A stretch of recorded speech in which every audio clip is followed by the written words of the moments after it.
आज का टॉपिक है यूटीआई। आज हम पढ़ेंगे यूटीआई के बारे में। सबसे पहले हम बात करते हैं अनकॉम्प्लिकेटेड यूटीआई। अनकॉम्प्लिकेटेड यूटीआई और दूसरा होता है कॉम्प्लिकेटेड यूटीआई। अनकॉम्प्लिकेटेड यूटीआई तब बोलते हैं जब यूरिनरी ट्रैक्ट स्ट्रक्चरली या फंक्शनली नॉर्मल रहता है, तो उसे अनकॉम्प्लिकेटेड यूटीआई बोलते हैं। जबकि कॉम्प्लिकेटेड में क्या होगा, जो एनाटमी या फिजियोलॉजी रहेगी वो डिस्टर्ब रहेगी, एबनॉर्मल रहेगा। वो एबनॉर्मल क्यों हो सकता है? किसी ऑब्स्ट्रक्शन की वजह से, या कोई स्टोन बन जाए, या पेशेंट डायबिटीज हो जिससे उसकी फिजियोलॉजी गड़बड़ रहे, कैथेटर या इम्यूनोसप्रेशन।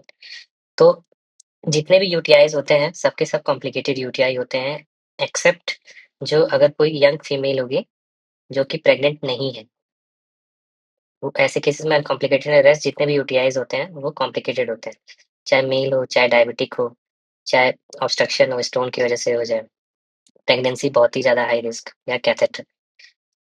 अब बात करें अपर ट्रैक्ट और लोअर ट्रैक्ट इन्फेक्शन की। तो अपर ट्रैक्ट जो रहेगा बेसिकली किडनी और पेल्विस में इन्वॉल्वमेंट रहेगा, लोअर ट्रैक्ट में ब्लैडर, यूरेथ्रा और प्रोस्टेट में इन्वॉल्वमेंट रहेगा। अपर ट्रैक्ट में जो यूरिनरी ट्रैक्ट इन्फेक्शन होता है उसको बोलते हैं पाइलोनेफ्राइटिस या पेरिनेफ्रिक एब्सेस हो सकता है। लोअर ट्रैक्ट में ब्लैडर में सिस्टाइटिस हो सकता है, यूरेथ्रा का इन्फ्लेमेशन यूरेथ्राइटिस, और प्रोस्टेट का इन्फ्लेमेशन प्रोस्टेटाइटिस। अब एक टर्म होता है रिकरेंट यूटीआई।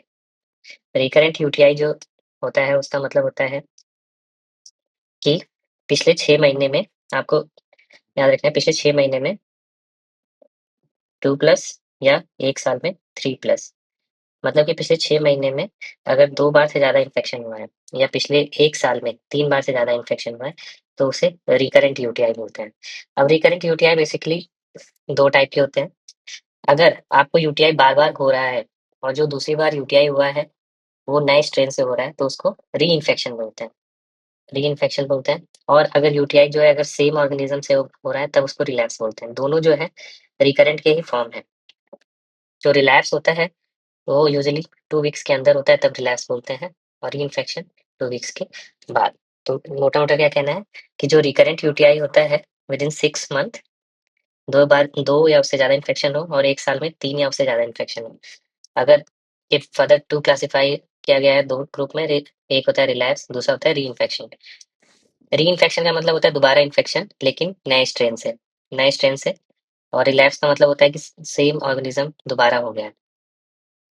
अब एक वर्ड यूज़ होता है एसिम्प्टोमेटिक बैक्टीरिया। एसिम्प्टोमेटिक बैक्टीरिया जो बैक्टीरिया होता है, मोस्टली जो यूटीआई होता है वो किससे होता है? ई कोलाई से होता है। ई कोलाई में टोटल कितने लेटर हैं? 5। 1 2 3 4 5। तो जो कट ऑफ होता है वो ध्यान रखना है कि 10 की पावर 5। अगर 10 की पावर 5 कॉलोनी फॉर्मिंग यूनिट पर एमएल अगर उससे ज़्यादा है, और कितने ओकेजन पे, एक ही सैंपल से नहीं होता है, 2 बार, कम से कम मिनिमम 2 सैंपल लेते हैं, और पेशेंट को कोई सिम्पटम नहीं है, तो उसको बोलते हैं एसिम्प्टोमेटिक बैक्टीरिया। तो एसिम्प्टोमेटिक बैक्टीरिया में क्या होगा, आपने कोई पेशेंट आया, उसका कल्चर कराया। कल्चर कराने के बाद आपने देखा कि उसका जो यूरिन कल्चर है उसमें 10 की पावर 5, कल्चर नहीं सॉरी, आपने यूरिन रूटीन भेजा है तो उसमें 10 की पावर 5 कॉलोनी फॉर्मिंग यूनिट है। तो ऐसे केसेस में हमें ट्रीट करना चाहिए? नहीं, ये बहुत इंपॉर्टेंट। अगर पेशेंट एसिम्प्टोमेटिक है, उसे यूरिन से रिलेटेड कोई कंप्लेन नहीं, कुछ भी नहीं है, तो हमें ट्रीट नहीं करते हैं। ट्रीट तब कब करना होता है? जब हमें कोई ऑपरेशन करना है, पेशेंट का यूरो प्रोसीजर करना है, वो ऐसे केसेस में ट्रीट करते हैं। या पेशेंट अगर प्रेग्नेंट हो, प्रेग्नेंट पेशेंट में एसिम्प्टोमेटिक बैक्टीरिया रहता है तो हमें ट्रीट करना रहता है। दूसरा, अगर कोई मेल पेशेंट है, अगर उसमें यूटीआई होता है तो उसको हमेशा और हमेशा हमें कॉम्प्लिकेटेड ही मानते हैं। अगर फीमेल रहती है जो कि सेक्सुअली एक्टिव है बट वो प्रेग्नेंट नहीं है, तो वो अनकॉम्प्लिकेटेड है। तो ये याद रखना है। तो यूटीआई के टाइप्स कितने होते हैं? पहला होता है अनकॉम्प्लिकेटेड यूटीआई, दूसरा होता है कॉम्प्लिकेटेड यूटीआई, तीसरा होता है रिकरेंट यूटीआई। ठीक है? फिर बेस्ड ऑन द लोकेशन, एक होता है अपर ट्रैक्ट इन्फेक्शन, दूसरा होता है लोअर ट्रैक्ट इन्फेक्शन, और एक होता है नॉन सिम्प्टोमेटिक या एसिम्प्टोमेटिक बैक्टीरिया। अब बात करें एपिडेमियोलॉजी का, तो जो मोस्ट कॉमन ऑर्गेनिज्म होता है यूटीआई के लिए होता है ई कोलाई। ई कोलाई, और 80 टू 90% जो इन्फेक्शन होता है यूटीआई में वो ई कोलाई से ही होता है। ई कोलाई के पास एक फिम्ब्रिया होता है जिसको बोलते हैं पी फिम्ब्रिया। पी फिम्ब्रिया क्या करता है? ये पी फॉर, आप ऐसे याद कर सकते हैं, पी से मतलब पकड़ लेता है। तो ये जो आपका किडनी यूरेटर और ये ब्लैडर। तो ब्लैडर में यहाँ पे जो लाइनिंग होती है, ये ट्रांजिशनल एपिथेलियम होता है जिसको यूरो एपिथेलियम भी होता है। तो ई कोलाई ये यूरो एपिथेलियम को पकड़ लेता है, पकड़ते हुए ऊपर चढ़ जाता है।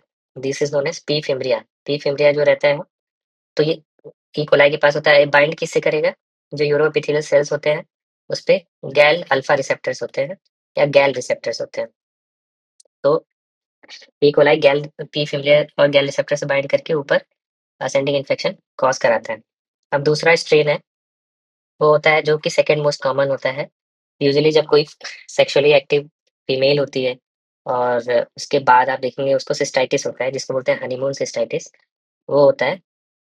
तो ये इसका जो मोस्ट कॉमन कॉज होता है वो होता है स्टेफाइलोकोकस सैप्रोफिटिकस। स्टेफाइलोकोकस सैप्रोफिटिकस।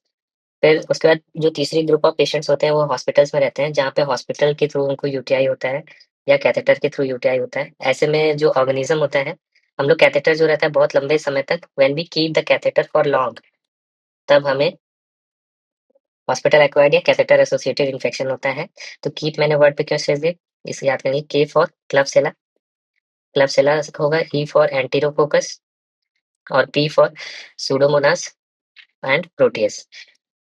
तो क्लबसेला, एंटेरोकोकस, प्रोटियस और सूडोमोनास, अगर हम लोग कैथेटर या हॉस्पिटल एक्वायर्ड इन्फेक्शन की बात करें तो इसका मोस्ट कॉमन कॉज होता है। फिर एक होता है कि अगर आपका यूरिन अल्कलाइन हो, अल्कलाइन हो गया है। अल्कलाइन का मतलब क्या होता है, हम लोग बचपन में पढ़ते थे केमिस्ट्री में, 7 न्यूट्रल रहता है, उससे कम रहेगा एसिडिक, उसके ऊपर जाएगा अल्कलाइन। तो अगर अल्कलाइन पीएच है, इस केस में क्या होता है, एक बैक्टीरिया होता है जिसका इन्फेक्शन होता है, जिसको बोलते हैं प्रोटियस। प्रोटियस बैक्टीरिया होता है, वो यूरिएज प्रोड्यूस करता है, यूरिएज एंजाइम प्रोड्यूस करता है, जिसकी वजह से यूरिन अल्कलाइन हो जाता है और वो स्टोन बनाता है, स्टोवाइट स्टोन या स्टैगमॉन भी स्टोन बनाते हैं, जिसको बोलते हैं। फिर अगला होता है, एक कैटेगरी ऑफ पेशेंट्स होते हैं जो कि डायबिटिक होते हैं और डायबिटीज़ है, उनको कैथेटर डाला हुआ है काफ़ी लंबे समय तक, और जब हम ऐसे पेशेंट्स को देखेंगे तो उनके ब्लैडर में बहुत सारे फंगस ग्रो कर जाते हैं, फंगल बॉल मिलते हैं, जिसको बोलते हैं कैंडिडा एल्बिकेंस। तो कैंडिडा एल्बिकेंस का जो फंगल बॉल मिलता है, अब जब भी हम देखेंगे कि ऐसे पेशेंट्स हैं आईसीयू में या हॉस्पिटल में हैं, काफ़ी क्रोनिक कैथेटराइजेशन है और फंगल बॉल मिल रहा है, तो हमें स्ट्रेट अवे एंटीबायोटिक नहीं स्टार्ट करना होता है। हमें वेट करना होता है। सबसे पहले हम कैथेटर को चेंज कर देते हैं और चेंज करने के बाद फिर दोबारा देखेंगे, अगर पेशेंट सिम्प्टोमेटिक है तभी ट्रीटमेंट करना होता है। तो आपको बेसिक चीज़ यूटीआई में क्या समझना है कि अगर पेशेंट सिम्प्टोमेटिक है, सिम्प्टोमेटिक का मतलब होता है पेशेंट को फ्रीक्वेंसी, अर्जेंसी, डिसयूरिया, ये 3 कंप्लेन है, तभी ट्रीटमेंट स्टार्ट करते हैं, या इसके साथ अपर ट्रैक्ट इन्फेक्शन जैसे कि फीवर हो गया, पेन हो गया, ये सब है, तब ट्रीटमेंट स्टार्ट करते हैं। अगर पेशेंट एसिम्प्टोमेटिक रहता है, चाहे वो बैक्टीरियल हो, चाहे कैंडिडा का इन्फेक्शन हो, हमें कंजर्वेटिव मैनेजमेंट करना चाहिए। अब जो मोस्ट कॉमन ऑर्गेनिज्म है हमने पढ़ा वो है ई कोलाई। तो ई कोलाई के अंदर जो हमने पढ़ा कि उसके अंदर जो विरुलेंस फैक्टर होता है, मतलब विरुलेंस फैक्टर का मतलब ये है कि वो कैसे इन्फेक्शन कॉज कराता है यूटीआई, वो बेसिकली 3 चीज़ों पे डिपेंड करता है। पहला होता है पी फिम्ब्रिया। पी फिम्ब्रिया मैंने बताया कि वो गैल ए रिसेप्टर से बाइंड करके जो ई कोलाई होता है ऊपर चढ़ जाता है और किडनी में चढ़ के क्या कराएगा, पाइलोनेफ्राइटिस। तो P for pyelonephritis and P for P fimbria. दूसरा होता है एक जो ब्लैडर में इन्फेक्शन कॉज कराता है, वो होता है टाइप 1 फिम्ब्रिया। उसको टाइप 1 फिम्ब्रिया बोलते हैं, वो ब्लैडर में इन्फेक्शन कॉज़ कराता है। और तीसरा जो रहता है, एक होता है के एंटीजन। के एंटीजन क्या करता है, वो रेजिस्टेंस प्रोवाइड करता है, कॉम्प्लीमेंट फैक्टर को इनहिबिट करता है, जिसकी वजह से रेजिस्टेंस आता है ई कोलाई में। तो ये 3 चीज़ें ई कोलाई को खतरनाक बनाती है, विरुलेंस फैक्टर ऐड करती है। अब दूसरा होता है कैथेटर। कैथेटर पे क्यों होता है?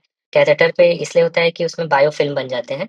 अब बायोफ़िल्म जो रहता है, वो किसकी वजह से बनता है? क्वेश्चन आइज़ होता है। बायोफ़िल्म बनाने के 2 ऑर्गेनिज़्म है, एंटेरोकोकस और स्टेफाइलोकोकस एपिडर्माइडिस। तो ध्यान रखना है, स्टेफाइलोकोकस एपिडर्माइडिस। हमने एक और स्टेफाइलोकोकस पढ़ा था, जो कि सेक्सुअली एक्टिव वीमेन में हनीमून सिस्टाइटिस कराता था, वो था स्टेफाइलोकोकस सेप्रोफिटिकस। सेप्रोफिटिकस। तो स्टेफाइलोकोकस सेप्रोफिटिकस जो है, वो हनीमून सिस्टाइटिस कराता है, जबकि स्टेफाइलोकोकस एपिडर्माइडिस या एंटेरोकोकस वो कैथेटर पे जो बहुत दिनों तक रहेंगे, तो जिसकी वजह से परसिस्टेंट इन्फेक्शन हो जाएगा। तो कैथेटर रिलेटेड मैंने इन्फेक्शन क्या बताया था, कीप होता है। K for Klebsiella, E for Enterococcus, P for Pseudomonas and P for Proteus. अब तीसरा जो रहता है ब्लड के थ्रू, यूटीआई का जो most common route of infection होता है वो असेंडिंग इन्फेक्शन ही होता है, ई कोलाई। अगर हम बात करें ब्लड के थ्रू, तो ब्लड के थ्रू अगर किसी को इन्फेक्शन सस्पेक्ट कर रहे हैं तो पेशेंट को पहले कहीं और इन्फेक्शन होगा और वो ब्लड के थ्रू किडनी में चला जाएगा। तो ऐसे केसेस में स्टैफ जो रहता है मोस्ट कॉमन होता है। और दूसरा कैंडिडा इन्फेक्शन हो सकता है, फंगल इन्फेक्शन। ये तो अब पैथोजेनेसिस की बात करें तो मैंने बताया जैसे असेंडिंग इन्फेक्शन मोस्ट कॉमन होता है। और सबसे पहले क्या होता है, असेंडिंग इन्फेक्शन होगा कैसे? असेंडिंग इन्फेक्शन जैसे ये यूरेथ्रा है, यूरेथ्रा के चारों तरफ यहाँ पे ई कोलाई आ जाता है। ई कोलाई इसको बोलते हैं कोलोनाइजेशन। ई कोलाई आने के बाद फिर यूरेथ्रा के अंदर चला जाता है, यहाँ से माइग्रेट कर जाता है, माइग्रेट करके ऊपर ब्लैडर में चला जाता है। ब्लैडर में चिपक जाता है, ब्लैडर में मैंने बताया था कौन सा इन्फेक्शन कॉज करता है, टाइप 1। टाइप 1 फेब्रिए जो रहता है ई कोलाई का, वो सिस्टाइटिस कराता है। उसके बाद पी पिलाई होता है, पी फेब्रिए जो रहता है वो इसको यहाँ से फिर किडनी में चला जाता है और पाइलोनेफ्राइटिस कॉज कराता है। तो सबसे पहले कोलोनाइजेशन होगा, फिर माइग्रेशन होगा यूरेथ्रा के थ्रू, फिर उसके बाद यूरेथ्रा से माइग्रेट करके ब्लैडर में चला जाता है और वहाँ से वो किडनी में। तो इससे बचने के लिए क्या होता है? इससे बचने के लिए सबसे पहले हमारी बॉडी जो नेचुरली आप देखेंगे कि यूरिन का जो फ्लो रहता है, वो कैसे होता है? यूरिन का फ्लो जो रहता है ऊपर से नीचे की तरफ होता है, यूरिन डायरेक्शनल फ्लो, क्योंकि बैक्टीरिया ऊपर चढ़ना है, तो ये ऊपर को चढ़ने के लिए ऊपर से क्या होगा? बार-बार यूरिन नीचे ही यूरिन डायरेक्शनल फ्लो होता है, जिसकी वजह से फ्लशिंग हो जाता है और हमें इन्फेक्शन जो रहता है नहीं होता है। इसलिए हम कई बार देखते हैं कि जो वीयूआर के पेशेंट होते हैं जिसमें रिफ्लक्स होता है, उसमें यूटीआई का रिस्क बढ़ जाता है, क्योंकि उसमें यूरिन वापस जा रहा है बैक फ्लो में। दूसरा, हमारे जो यूरिन होती है उसके अंदर कुछ ऐसी चीज़ें प्रोटीन होती हैं जो बैक्टीरिया को मार देती हैं। उन उसको बोलते हैं एंटी माइक्रोबियल पेप्टाइड, जो प्रोटीन होती हैं, उसका नाम होता है टैम हॉट्सपॉट प्रोटीन। वो जो रहती हैं एंटी माइक्रोबियल पेप्टाइड होती हैं। तीसरा जो वेजाइना होता है फीमेल में, उसमें जो रहता है, जो कर्ड रहता है, कर्ड में कौन-सा बैक्टीरिया होता है? लैक्टोबैसिलस। तो वेजाइना में भी जो बैक्टीरिया रहता है लैक्टोबैसिलस, और लैक्टोबैसिलस क्या करता है, ये एसिडिक एनवायरनमेंट प्रोवाइड करेगा। अब एसिडिक एनवायरनमेंट की वजह से जो बैक्टीरिया होती हैं इन्फेक्शन कॉज़ करने वाली, वो ग्रो नहीं कर पाती हैं और जिसकी वजह से यूटीआई प्रिवेंट होता है। फिर तीसरा चौथा फैक्टर, 3 फैक्टर पढ़े, चौथा फैक्टर, अब ई कोलाई जो है ऊपर असेंड करके बैक्टीरिया में ब्लैडर में जाके चिपकता है और किडनी में भी। अब कोई ऐसा फैक्टर रहता है जो उसको चिपकने से रोकता है, जिसको बोलते हैं म्यूकोपॉलीसैकेराइड। म्यूकोपॉलीसैकेराइड की जो लेयर रहेगी उसको चिपकने से रोकेगी, तो दैट इज़ एंटी एडेरेंस। अब 5वां जो आप पढ़ेंगे वो है प्रोस्टेट से सिक्रीशन। प्रोस्टेट से क्या निकलता है? ज़िंक। ज़िंक जो रहता है बैक्टीरिया को ग्रो नहीं करने देता है और वो एंटीबैक्टीरियल होता है। तो कौन-कौन से होस्ट डिफेंस मैकेनिज़्म हो गए? सबसे पहले यूनिडायरेक्शनल यूरिन फ्लो, जिसकी वजह से यूरिन एक डायरेक्शन फ्लो करता है। दूसरा टैम हॉट्सफॉल प्रोटीन। तीसरा लैक्टोबैसिलस हो गया। चौथा म्यूकोपॉलीसैकेराइड लेयर, एंड 5वां जो है प्रोस्टैटिक सिक्रीशन, जिसमें बेसिकली ज़िंक जो कि होता है। अब इसका सिग्निफिकेंस क्या है लैक्टोबैसिलस का? लैक्टोबैसिलस का सिग्निफिकेंस ये है कि अगर कोई औरत पोस्ट मेनोपॉज़ होती है, तो उसमें क्या होगा? एस्ट्रोजन बनेगा नहीं। अब एस्ट्रोजन नहीं बनेगा, एस्ट्रोजन की डेफिशिएंसी होने लगेगी, तो जिसकी वजह से ये जो लैक्टोबैसिलस है, ये कम हो जाता है। अब लैक्टोबैसिलस कम हो जाता है, तो एंटेरोबैक्टीरियेसिस जो है, वो बढ़ने लगता है, जिसकी वजह से जो पेशेंट रहेगी, उसको रिकरेंट यूटीआई होता है। इसलिए हम देखते हैं कि कई बार जो एस्ट्रोजन, टॉपिकल एस्ट्रोजन रहता है, यूटीआई को प्रिवेंट करने के लिए रिकमेंडेड रहते हैं। लेकिन टॉपिकल एस्ट्रोजन थेरेपी से क्या होता है, वेजाइनल फ्लोरा रिस्टोर हो जाती है और दोबारा से जो लैक्टोबैसिलस और एंटेरियोबैक्टीरियेसी के बीच में इम्बैलेंस क्रिएट हुआ है, वो नॉर्मल हो जाता है। अब क्लिनिकल फीचर्स कैसे प्रेज़ेंट करेंगे? अब बेस्ड ऑन द साइट, सबसे पहले अगर हम बात करें, तो अगर ब्लैडर ब्लैडर में अगर इन्वॉल्वमेंट है, तो सबसे पहले क्या होगा? फ्रीक्वेंसी, अर्जेंसी और डिस्यूरिया, ये मोस्ट कॉमन कंप्लेंट रहता है, फ्रीक्वेंसी, अर्जेंसी, डिस्यूरिया। फिर उसके बाद पेशेंट को हमेशा एक सुप्राप्यूबिक एरिया में उसको डिस्कम्फर्ट फ़ील होगा, तो ये सिस्टाइटिस के सिम्पटम्स होते हैं। अब दूसरा, अगर किडनी इन्वॉल्व हो गया है, पाइलोनेफ्राइटिस है, तो पेशेंट को फीवर विथ चिल्स आएगा। फीवर विथ चिल्स, वैसे ही chills, fever with chills UTI में होता है, तो पाइलोनेफ्राइटिस में फीवर विथ चिल्स आएगा और हम लोग जब एग्ज़ामिन करेंगे कॉस्टोवर्टिब्रल एंगल को, तो वहाँ पे पेशेंट को दर्द होगा और पेशेंट को दर्द की वजह से क्या होगा? नौज़िया नौज़िया होगा। अब दूसरा जो है प्रोस्टेट, अगर प्रोस्टेट में इन्फ्लेमेशन है, तो एक्यूट प्रोस्टेट के केस में क्या होगा? पेशेंट जो है डिआरई नहीं करने देता है, क्योंकि उसका प्रोस्टेट में बहुत दर्द होता है, टेंडर और बॉगी होता है। अब वो प्रोस्टेट बड़ा हो जाता है, जिसकी वजह से ब्लैडर से यूरिन ड्रेन नहीं कर पाता है और पेशेंट जो है रिटेंशन में रहता है और पेरिनियल एरिया में पूरा पेन होगा। तो ऐसे पेशेंट में हमें डिआरई करना सही नहीं रहता है, क्योंकि बहुत ही पेन होता है और पेशेंट को जो होगा, फीवर होगा। फिर उसके बाद ज़ैंथोगैलोमेटस पाइलोनेफ्राइटिस। अब ये इम्पोर्टेंट है कि ज़ैंथोगैलोमेटस पाइलोनेफ्राइटिस एक ऐसा यूटीआई का है, मतलब किडनी में इन्फेक्शन होता है जिसकी वजह से पेशेंट को हम जब एग्ज़ामिन करेंगे तो हमें एक मास मिलेगा और पेशेंट का वेट लॉस होगा। वेट लॉस हो रहा है, मास हो रहा है, इसका मतलब क्या है, ये एक क्रोनिक बीमारी है। तो पेशेंट को क्रोनिक लंबे समय से फीवर होगा और धीरे-धीरे, धीरे-धीरे पेशेंट को फ्लैंक एरिया में एक मास बन जाएगा और पेशेंट जो है खाना-वाना नहीं खाएगा जिसकी वजह से वेट लॉस होने लगता है। अब बात करें जीयूटीबी, जीयूटीबी भी एक टाइप का यूटीआई का एडवांस है, मतलब कि उसमें जो बैक्टीरिया होता है वो माइकोबैक्टीरियम ट्यूबरक्लोसिस होता है, इसलिए हम लोग सेपरेट उसको पढ़ते हैं, बट ओवरऑल रहता है यूटीआई का ही। तो इस ऐसे केसेस में हम देखेंगे पेशेंट को पायूरिया रहेगा, बट उसमें बैक्टीरिया का ग्रोथ डिटेक्ट नहीं हो पाता है। पेशेंट को ब्लैडर इन्वॉल्वमेंट रहता है जिसकी वजह से फ्रीक्वेंसी जो रहेगी बढ़ी रहेगी और पेशेंट को कॉन्ट्रैक्टेड ब्लैडर रहेगा। अब अगर हमने किसी भी पेशेंट का यूरिन रूटीन कराया है, तो उसमें डब्ल्यूबीसी मिलता है, तो इसका मतलब क्या है कि कन्फर्म पाइलोनेफ्राइटिस के चांसेस हैं, मतलब अपर ट्रैक्ट इन्वॉल्वमेंट है पेशेंट को। और थिम्बल ब्लैडर तो हमें पता ही है वो टीबी में मिलता है। थिम्बल ब्लैडर में जो कैपेसिटी होती है वो 50 एमएल से कम हो जाती है। अब इन्वेस्टिगेशन की बात करें, अगर हम कोई पेशेंट आए यूरिन एनालिसिस कराया, तो 2 तरीके की चीज़ होती है, एक बैक्टीरिया होगा और दूसरा जो होगा न्यूट्रोफिल्स होगा। तो जो न्यूट्रोफिल्स होता है यूरिन में जब निकलता है एज़ अ डब्ल्यूबीसी, इसी को पायूरिया बोलते हैं, ठीक है? अब बैक्टीरिया जो रहता है 2 टाइप के होते हैं, एक होता है नाइट्रेट रिड्यूसिंग, जो नाइट्रेट को रिड्यूस करते हैं, और दूसरा रहेगा नहीं करेगा, नाइट्रेट नॉन रिड्यूसिंग। तो इसी के बेसिस पे टेस्ट होता है। अब न्यूट्रोफिल्स क्या होता है, न्यूट्रोफिल्स जो रहता है एक एंजाइम सीक्रेट करता है ल्यूकोसाइड एस्टरेज़। तो ल्यूकोसाइड एस्टरेज़, तो इसका मतलब क्या है कि अगर पेशेंट जो है हमने यूरिन एनालिसिस किया, अब ल्यूकोसाइड एस्ट अगर वहाँ पे न्यूट्रोफिल्स होंगे तो ल्यूकोसाइड एस्टरेज़ भी होगा। ल्यूकोसाइड एस्टरेज़ होगा तो इसका मतलब पेशेंट के क्या है, पायूरिया है। तो ये दिस इज़ अ पायूरिया मार्कर। दूसरा होता है नाइट्राइट टेस्ट। नाइट्राइट टेस्ट क्या होता है कि हमने यूरिन एनालिसिस किया, अब ग्राम नेगेटिव बैक्टीरिया क्या करते हैं, नाइट्रेट रिड्यूस करते हैं। नाइट्रेट रिड्यूस करते हैं तो जिसकी वजह से नाइट्राइट टेस्ट पॉजिटिव आएगा। तो इसका मतलब क्या है, यूरिन में बैक्टीरिया है। तो इसका मतलब क्या है कि अगर ल्यूकोसाइड एस्ट्रेस पॉजिटिव आया टेस्ट और नाइट्राइट नेगेटिव आया, तो इसका मतलब ये नहीं है कि बैक्टीरिया नहीं है, इसका मतलब ये है कि नाइट्रेट रिड्यूसिंग बैक्टीरिया नहीं। अब हम बात करें पायूरिया। पायूरिया मतलब डब्ल्यूबीसी। तो पायूरिया कब बोलते हैं, जब मोर देन 10 डब्ल्यूबीसी अगर आपको दिख रहा है तो उसको पायूरिया बोलते हैं। अब बात करते हैं कि बैक्टीरिया या बैक्टीरिया बैक्टीरिया कब बोलते हैं। तो बैक्टीरिया का अगर हम बात करें, सबसे पहले ई कोलाई में कितने वर्ड है, 5 वर्ड। तो अगर एसिम्प्टोमेटिक पेशेंट है तो 10 टू द पावर 5 उससे ज़्यादा अगर कॉलोनी फॉर्मिंग यूनिट है, तो उसको हम बोलेंगे कि बैक्टीरिया है यूरिन में। अगर यही फीमेल रहेगी पेशेंट और सिम्प्टोमेटिक हो जाएगी तो थोड़ा कट ऑफ कम कर देते हैं, थ्रेशोल्ड कम रखते हैं 10 की power 3, most of the time हमें 10 की पावर 5 याद रखते हैं। अब बात करते हैं, ये तो कल्चर करा लिया, एनालिसिस करा लिया, फिर उसके बाद इमेजिंग। इमेजिंग की बात करें तो हमें देखना है कि मैंने बताया कि यूरिन जो है एक ही डायरेक्शन में फ्लो करता है। अगर यूरिन वापस बैक फ्लो होने लगेगा, उसको डिटेक्ट करने के लिए क्या होगा?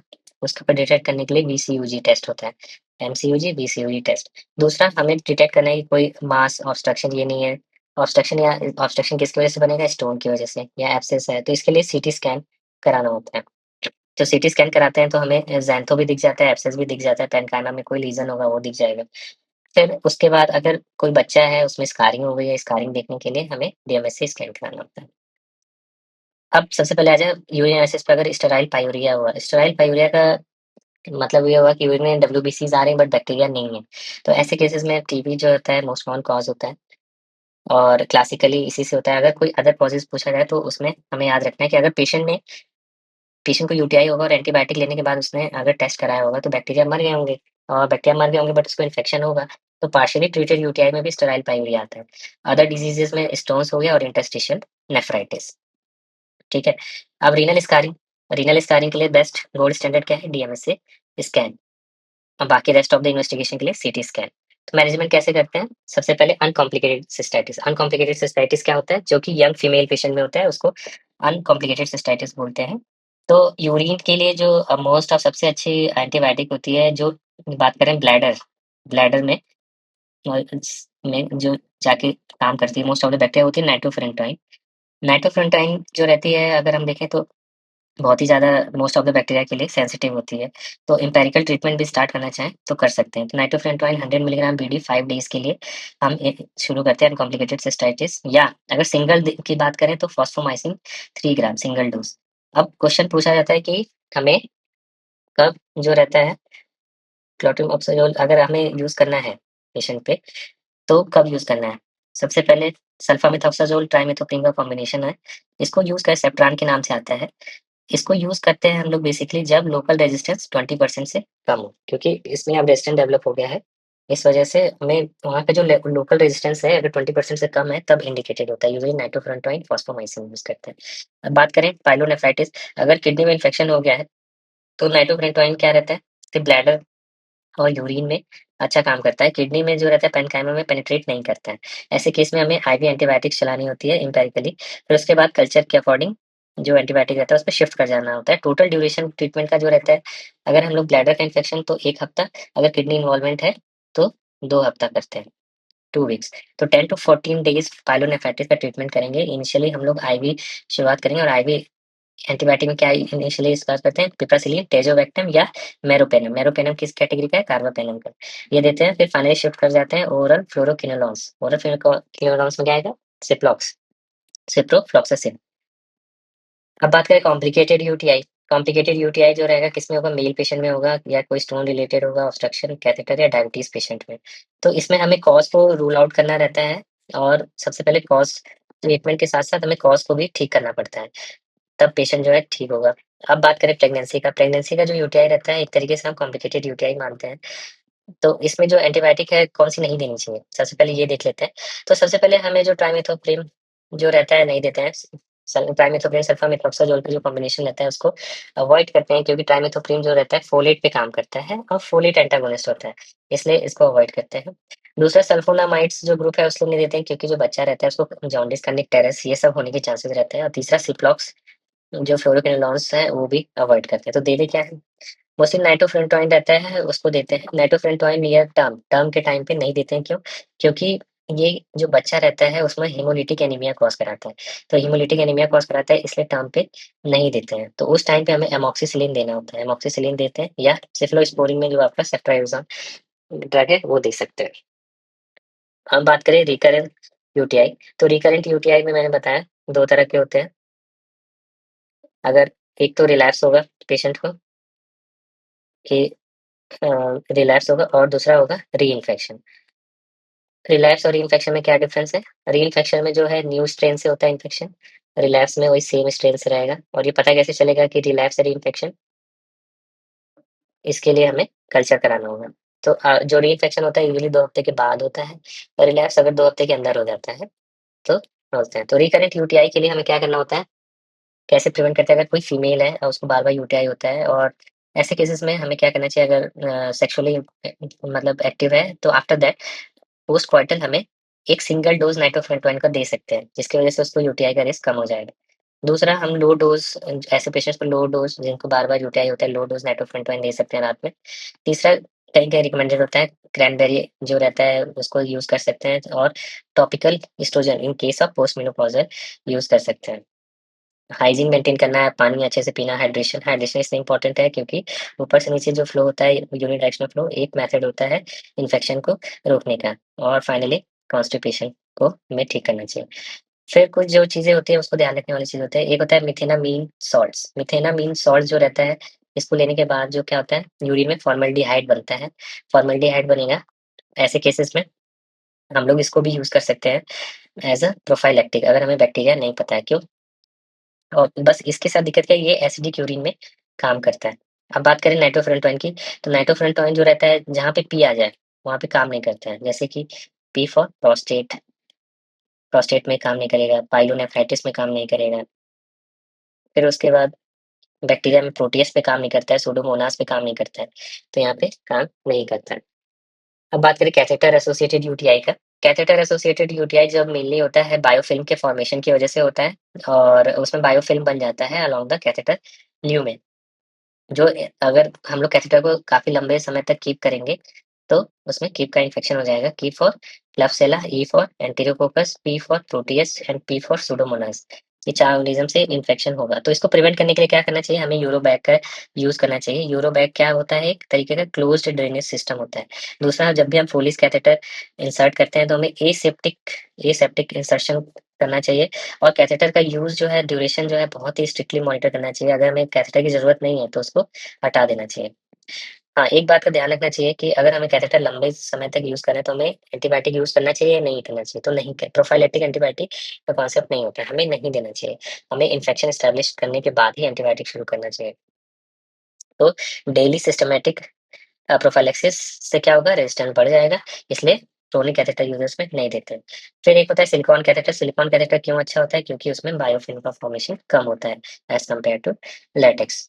फिर अनदर कैटेगरी है यूटीआई की, दैट इज़ ज़ैंथोगैनोमेटस पाइलोनेफ्राइटिस। इसमें क्या होता है कि किडनी में क्रोनिक इन्फेक्शन होता है और क्रोनिक इन्फेक्शन कैसा होगा? Granulomatous infection. ये किडनी को क्रोनिक ग्रैनुलोमेटस इन्फेक्शन जब होगा तो किडनी क्या होगा? डिस्ट्रॉय होने लगती है। इसका मेन कॉज़ क्या होता है? मेन फैक्टर जो चीज़ बोला जाए तो इसमें पेशेंट जो रहता है, एक ऑब्स्ट्रक्टेड स्टोन बनता है। ऑब्स्ट्रक्टेड स्टोन कैसा होगा? स्टैगहॉर्न स्टोन, और उसमें इन्फेक्शन हो जाए ई. कोलाई या प्रोटियस से, तो उसकी वजह से क्या होगा? वहाँ पे ज़ैंथोगैनोमेटस पाइलोनेफ्राइटिस हो जाता है, गैनोमेटस इन्फ्लेमेशन या इन्फेक्शन हो जाता है। तो हम देखेंगे कि हिस्टोपैथोलॉजी में देखेंगे कि हमें मैक्रोफेजेस मिलते हैं जो कि फोमी मैक्रोफेजेस होते हैं, और ये पूरा एकदम, ये मैक्रोफेजेस हम ऐसे समझें कि ये मैक्रोफेजेस झाग-झाग बना देते हैं तो ये पूरा गद्दीदार हो जाता है। तो ये ऐसा लगता है भालू का पंजा जो मुलायम-मुलायम होता है, तो बियर पॉ अपीयरेंस मिलता है। तो इसलिए ये जो पेशेंट होते हैं काफ़ी सेप्सिस में रहते हैं और रिस्क रहता है ऐसे केसेस में पेशेंट को एंटीबायोटिक शुरू करके और फिर हम लोग नेफ्रेक्टमी कर देते हैं। दूसरी बात ये होती है कि जो ज़ैंथोगैनोमेटस पायलोनेफ्राइटिस होता है, वो कैंसर, स्क्वैमस सेल कैंसर से मिमिक करता है, इसलिए हमें नेफ्रेक्टमी करने के बाद हमेशा बायोप्सी के लिए भेजना चाहिए, तो rule out squamous cell carcinoma. अब अगला कैटेगरी है ईपीएन का। ईपीएन में क्या होता है? ईपीएन और ऊपर हमने पढ़ा एक्सजीपी। तो एक्सजीपी में जो हम पढ़ रहे थे वो ग्रैनुलोमेटस इन्फेक्शन होगा और क्रोनिक रहता है। ये जो रहता है, ईपीएन की बात करें तो इसमें नेक्रोटाइजिंग इन्फेक्शन होता है, जिसकी वजह से गैस बन जाता है रीनल पैरेन्काइमा में, तो ये डायबिटिक पेशेंट में ज़्यादा कॉमन होता है, जबकि ज़ैंथोगैनोमेटस के लिए स्टैगहॉर्न स्टोन जो रहता है, वो रहता है और उसमें ऑब्स्ट्रक्शन हो जाए। इसमें ईपीएन जो रहता है ई. कोलाई क्लबसेलस होता है, जबकि ज़ैंथो जो रहता है मेनली प्रोटियस से होता है, ई. कोलाई से ये भी हो सकता है। तो सबसे पहले ईपीएन को क्लासिफाई किया था वॉन ने, तो उन्होंने बहुत ही सिंपल क्लासिफिकेशन दिया था कि 2 तरह के ईपीएन होते हैं, एक सूखा होता है और एक गीला होता है। तो सूखा का मतलब ये होता है कि उसमें पैरेन्काइमा में सिर्फ़ गैस होती है, गीले का मतलब पैरेन्काइमा में फ्लूइड होता है।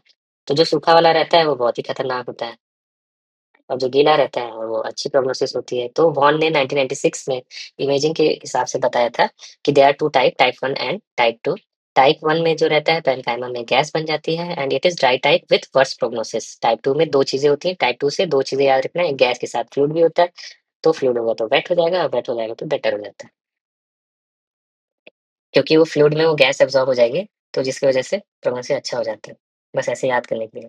फिर दूसरा जो क्लासिफिकेशन है हुआंग-सेंग सिटी क्लासिफिकेशन, ये मोस्ट कॉमनली अब आजकल यही यूज़ करता है हुआंग-सेंग सिटी क्लासिफिकेशन। इनके अकॉर्डिंग जो था, टोटल जो ईपीएन होते हैं वो 4 टाइप के होते हैं, जिसमें से सीवियरिटी के हिसाब सीवियरिटी जो है बढ़ता जाता है। तो सबसे पहले क्लास 1 की बात करें, जो क्लास 1 में रहता है, जो गैस रहता है वो सिर्फ़ कलेक्टिंग सिस्टम में रहता है, इसलिए इसको बोलते हैं एम्फाइसेमेटस पाइलाइटिस। एम्फाइसेमेटस पाइलाइटिस, और कलेक्टिंग सिस्टम में सिर्फ़ गैस रहता है, तो इसकी प्रोग्नोसिस बहुत ही अच्छी रहती है और एंटीबायोटिक से ठीक हो जाता है। बहुत ही रेयर केसेज़ में कभी-कभी स्टेंटिंग की ज़रूरत पड़ती है, नहीं तो सिर्फ़ एंटीबायोटिक से ठीक हो जाता है। क्लास 2 में जो गैस होती है वो रीनल पैरेन्काइमा में चली जाती है। रीनल पैरेन्काइमा में चली जाती है, फिर भी इसका प्रोग्नोसिस अच्छा है और ऐसे केसेज़ में आईवी एंटीबायोटिक शुरू करते हैं, ब्रॉड स्पेक्ट्रम मेरोपेनम या फिज़ोस्टार या पिप्टाज़ शुरू कर देते हैं। साथ में अगर पैरेन्काइमा में चला गया है तो हमें ड्रेन करना है, तो हम मिनिमल इन्वेसिव जैसे कि पीसीएम डाल सकते हैं।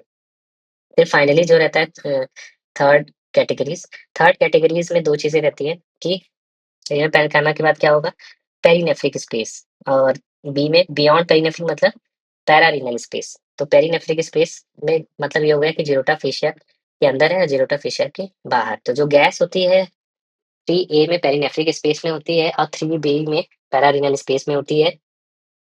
इन दोनों की प्रोग्नोसिस धीरे-धीरे बेकार हो जाती है, पुअर हो जाती है, और हमें जो रहता है पेशेंट को, ये जब क्लास 3 में चला जाता है तो नेफ्रेक्टमी एक इंडिकेशन बन जाता है आफ्टर एंटीबायोटिक। अगर आईवी एंटीबायोटिक शुरू कर दिया, पीसीडी डाल दिया, पेशेंट इम्प्रूव नहीं कर रहा है, तो हमें नेफ्रेक्टमी कंसीडर करना चाहिए। फिर फाइनल जो क्लास 4 है, अगर सिंगल किडनी है, और उसी में ईपीएन हो गया है, तो क्लास 4 में आता है, इसकी प्रोग्नोसिस वर्स है क्योंकि डायलिसिस पे चला जाएगा या दोनों साइड ईपीएन हो गया। फाइनली मतलब कोई किडनी बची ही नहीं, जितनी 1 हो 2 हो सब में खराब हो जाए। तो ऐसे केसेज़ में हम नेफ्रेक्टोमी के लिए नहीं प्रोसीड कर सकते स्ट्रेट वे, हमें एंटीबायोटिक्स, आईवी एंटीबायोटिक्स और 1 किडनियाँ या 2 किडनी दोनों को ड्रेन करके बचाने की कोशिश करनी चाहिए। नेफ्रेक्टोमी तब करते हैं जब उसकी जान पे पड़ा है, तो तब नेफ्रेक्टोमी करते हैं, उसके बाद पेशेंट को डायलिसिस पे रख देते हैं।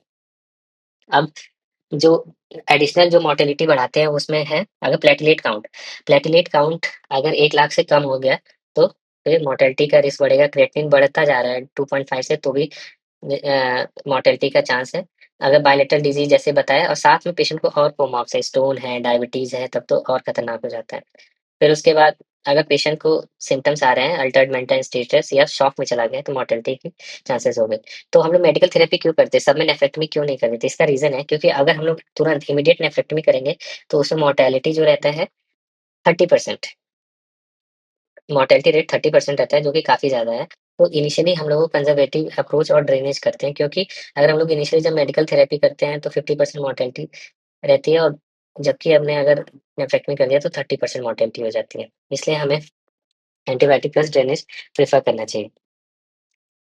अब बात करें मोर्टेलिटी किस केस में सबसे ज़्यादा रही, जब पेशेंट को डायबिटीज़ भी रहे और स्टोन भी रहे और ईपीएन हो जाए, तो मोर्टेलिटी की केस रहती है। अब एक एक केस होता है जिसमें पेशेंट को यूरिन पास करते समय एयर पास होता है, तो वो जो केस रहता है, इसमें जो गैस रहती है वो किडनी में बनती है, ब्लैडर में नहीं। तो वो नीमेटूरिया का केस रहता है, और वो बेसिकली इसका मतलब ये है कि वेसिकोकोलिक फिस्टुला है, ना कि ईपीएन है। Now another type of UTI जिसमें जीयूटीबी होता है, ये बेसिकली सेकेंडरी इन्फेक्शन होता है। रीएक्टिवेशन के बाद होता है, और ये इन्फेक्शन लंग से स्प्रेड करके ब्लड के थ्रू किडनी में चला जाता है, और धीरे-धीरे पहले अर्ली स्टेज में कैलिक्स जो पेपिला होती है, पेपिलरी नेक्रोसिस कॉज़ कराता है और माउथ हिडन कैलिक्स बनाता है, और लेट स्टेज में स्ट्रक्चर और पाइप स्टेम यूरेटर बनाता है, और फाइनली ब्लैडर में थिम्बल ब्लैडर और किडनी में कैल्शियम डिपोज़िशन हो जाता है, जिसकी वजह से पुट्टी किडनी फॉर्मेशन हो जाता है। तो ऐसे केसेस को डायग्नोसिस कैसे करते हैं? अर्ली मॉर्निंग जो रहता है, हम लोग 3 सैंपल लेते हैं। अर्ली मॉर्निंग 3 सैंपल लेके हम लोग चेक करते हैं बैक्टीरिया के लिए, एसिड फास्ट बैसिलाई का टेस्ट करेंगे या फिर पीसीआर करेंगे। फिर उसके बाद सीटी भी करा सकते हैं, क्योंकि उसमें स्ट्रक्चर और कैल्सिफिकेशन आता है। जब एस्टेब्लिश हो जाता है टीबी का डिज़ीज़, तो पेशेंट का ट्रीटमेंट स्टार्ट करते हैं एटीटी, जो कि 6 महीने चलता है। इन केस अगर किडनी नॉन फंक्शनिंग है, तो हम नेफ्रेक्टोमी करते हैं, या अगर ब्लैडर जो है कॉन्ट्रैक्टेड है, तो ऑगमेंटेशन सिस्टोप्लास्टी। और जो मोस्ट कॉमन साइट होता है स्ट्रक्चर का, वो होता है डिस्टल यूरेटर, उसमें स्ट्रक्चर बनता है, और थिम्बल ब्लैडर में क्या होता है, कैपेसिटी 50 एमएल से कम हो जाती है। अब बात करें पुट्टी किडनी में क्या होता है, कैल्सिफिकेशन हो जाता है, जिसकी वजह से किडनी नॉन फंक्शनिंग हो जाती है, और ये एंड स्टेज होता है टीबी का, तो ऐसे केसेस में नेफ्रेक्टोमी करना पड़ता है। अब बात करें फंगल यूटीआई की। फंगल यूटीआई में जो कॉमनेस्ट ऑर्गेनिज्म होता है, वो होता है Candida albicans. Fungal UTI normally ऐसे नहीं होता है। कब होगा? जब पेशेंट इम्यूनो सप्रेस्ड स्टेट में होगा, या डायबिटीज़ होगा, या पेशेंट को लॉन्ग टर्म कैथेटर है, या पेशेंट जो है एंटीबायोटिक ले रहा है बहुत लंबे समय से। तो ऐसे होता है। ऐसे केसेस में क्या करना चाहिए? अगर पेशेंट एसिम्प्टोमेटिक है, तो सिर्फ कैथेटर रिमूव कर देने से हो जाता है। हमें ट्रीट तब करना है जब पेशेंट जो है सिम्प्टोमेटिक हो या हाई रिस्क हो, और एंटीबायोटिक जो प्रेफ़र करते हैं वो होता है फ्लुकोनाज़ोल, फर्स्ट लाइन। अगर मान लो फ्लुकोनाज़ोल से भी नहीं हो रहा है, तब हम एम्फोटेरिसिन को ठीक करते हैं। तो इसलिए बोला जाता है कि कैंडिड यूरिया मतलब कैंडिड इन्फेक्शन अगर यूरिन में, तो इसका मतलब ये नहीं कि कैंडी फंगस अगर यूरिन में है, तो इसका मतलब ये नहीं कि इन्फेक्शन है। हम तब तक नहीं ठीक करते जब तक सिम्प्टोमेटिक हो, या पेशेंट जो है इम्यूनो कॉम्प्रोमाइज़्ड हो, तब तो करना ही पड़ेगा। फंगल वॉल जो रहता है, वो ब्लैडर में फंगस की वजह से बनता है, जिसकी वजह से ऑब्स्ट्रक्शन हो जाता है, और अल्ट्रासाउंड और सीटी स्कैन में दिख जाता है। अब बात करें रेजिस्टेंस की। रेजिस्टेंस जो रहता है, ऑर्गेनिज्म रहता है ई कोलाई और क्लबसेला। ई कोलाई और क्लबसेला जो रहता है, इसमें बेसिकली हम अ, बीटा लैक्टम जो होता है उस वो निकालता है एंजाइम, तो इसको बोलते हैं एक्सटेंडेड स्पेक्ट्रम बीटा लैक्टमेज निकालेगा, और 2 होते हैं basically most common, E coli और क्लबसेला। तो इसकी वजह से क्या होता है, हम लोग जो बीटा लैक्टम एंटीबायोटिक होते हैं सेफिलोस्पोरिन, उसको यूज़ नहीं करना चाहिए। तो फिर क्या करना चाहिए, हमें कार्बापेनम यूज़ करना चाहिए। प्रेफर्ड थेरेपी कार्बापेनम हो जाता है। कार्बापेनम में क्या आता है, मेरोपेनम आता है, सेफिलोस्पोरिन में आता है सेफ्ट्राइज़ोन। तो हमें सेफ्ट्राइज़ोन जो है वो यूज़ नहीं करना चाहिए, बल्कि मेरोपेनम यूज़ करना चाहिए, क्योंकि कुछ ई कोलाई और क्लबसेला होती हैं, वो क्या निकालती है, ईएसबीएल। फिर जो दूसरा होता है एंटेरोबैक्टीरियेसी फैमिली या क्लबसेला, जो हम लोग कैथेटर वाला पढ़ रहे थे केप, तो उसमें क्लबसेला और एंटेरोबैक्टर होता है, उनमें जो रेजिस्टेंस होता है वो बेसिकली किससे होता है? मेरोपेनम से। मेरोपेनम किस ग्रुप की ड्रग है? कार्बापेनम की। तो कार्बापेनम रेजिस्टेंस होता है, तो इसमें कार्बापेनम रेजिस्टेंस एंजाइम जो निकलता है, इसलिए इसको एक नए ग्रुप में डालते हैं, कार्बापेनम रेजिस्टेंस एंटीरोबैक्टीरियल्स, सीआरई। सीआरई होता है, ये बेसिकली 3 चीज़ों की वजह से होता है। यूएसए में देखा गया है कि मेरोपेनम जो है दवाइयाँ, पेशेंट जो यूटीआई वाले आ रहे हैं, तो ये मेरोपेनम यूज़ कर रहे हैं, तो काम नहीं कर रहा है। वहाँ पे जो यूटीआई हो रहा है क्लबसेला में, तो देखा गया कि जो क्लबसेला निमोनिया है, वो कार्बापेनम एंजाइम को डिस्ट्रॉय करने वाला निकाल रही है, तो इसको बोलते हैं केपीसी स्ट्रेन, तो क्लबसेला निमोनी कार्बापेनेमेज़। तो ये जो रहता है यूएसए में होता है। इंडिया में देखा गया कि न्यू दिल्ली मेटेलो बीटा लैक्टमेज़, ये जो रहता है एनडीएम, केपीसी हो गया, एनडीएम हो गया। ये और फिर ये इंडिया नहीं होगा, ये यूरोप।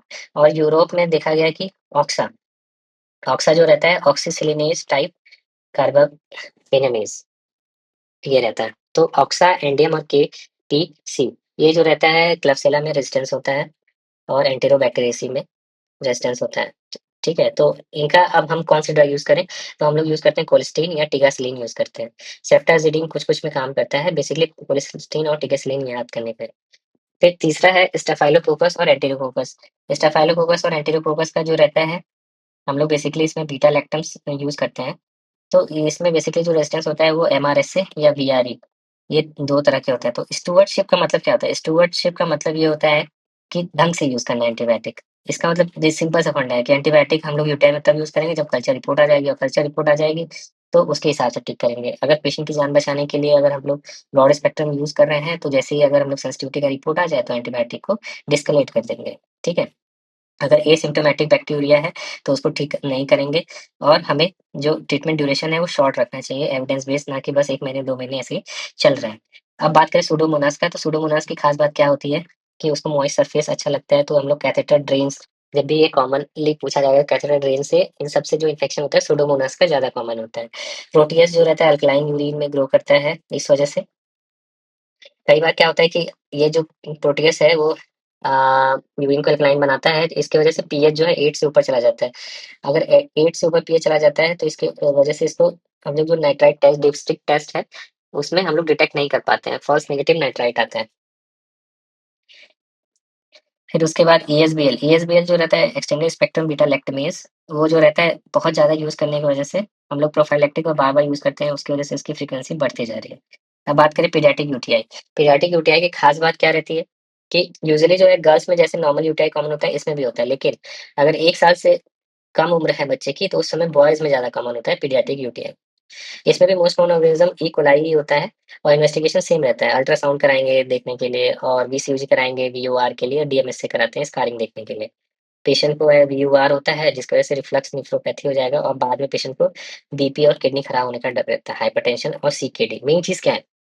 मेन चीज़ जो रहता है, अगर पेशेंट जो है, कोई भी पेशेंट 1-2 साल से कम उम्र है और उसको फीवर विद चिल्स आ रहा है, मतलब फेब्राइल यूटीआई है, और पहला ही एपिसोड है, तो हमें बीसीओजी स्कैन कराना होता है टू लुक फॉर बीयूआर, क्योंकि अगर ये बीयूआर लंबे समय तक रहा तो पेशेंट का किडनी डिटोरिएट कर जाएगा ड्यू टू रिफ्लक्स नेफ्रोपैथी। और डीएमएससी स्कैन कब कराते हैं? डीएमएससी स्कैन जैसे फेब्राइल यूटीआई हुआ तो उसके 4 से 6 महीने बाद कराते हैं टू लुक फॉर स्कार। अब बात करें यूरोसेप्सिस की, तो यूरोसेप्सिस क्या होता है? यूरोसेप्सिस एक होता है एसआईआरएस। एसआईआरएस का मतलब एसआईआरएस सिर्फ इन्फ्लेमेशन होता है, इन्फ्लेमेशन। इन्फ्लेमेशन के साथ अगर हमें सोर्स अगर यूरिनरी है तो उसको बोलते हैं यूरोसेप्सिस। अब सोर्स क्या हो सकता है? Obstructed infected system mainly due to stone या कैथेटर। तो ऐसे केसेस में हमें एम्पिरिकल एंटीबायोटिक शुरू करना चाहिए, सोर्स को कंट्रोल करना चाहिए, और पेशेंट को आरबी फ्लूइड्स और वैसोप्रेसिन पे शुरू करना चाहिए। अब बात करते हैं एम्पिरिकल एंटीबायोटिक कौन-कौन सी है, तो पिप्रासिलिन एंड टैज़ोबैक्टम, और साथ में अमीनोग्लाइकोसाइड, या हम लोग मेरोपेनम और साथ में अमीनोग्लाइकोसाइड। अमीनोग्लाइकोसाइड में आता है जेंटामाइसिन, अमीकासिन। हमेशा याद रखना है कि अगर स्टोन के साथ इन्फेक्शन हो रहा है, तो सबसे पहले हमें स्टोन निकालने पे ध्यान नहीं देना है, पहले हमें इन्फेक्शन को ट्रीट करना है। तो हमें इनिशियली डीजे स्टेंडिंग या कुछ करके ड्रेन करना है, ड्रेनेज स्टार्ट करना है, बाद में डेफिनिटिव सर्जरी करते हैं, ठीक है? अगर अब बात करें क्रोनिक पायलोनेफ्राइटिस की, तो क्रोनिक पायलोनेफ्राइटिस या रीनल स्काररिंग बार-बार रिकरेंट इन्फेक्शन की वजह से होता है या रिफ्लक्स की वजह से होता है।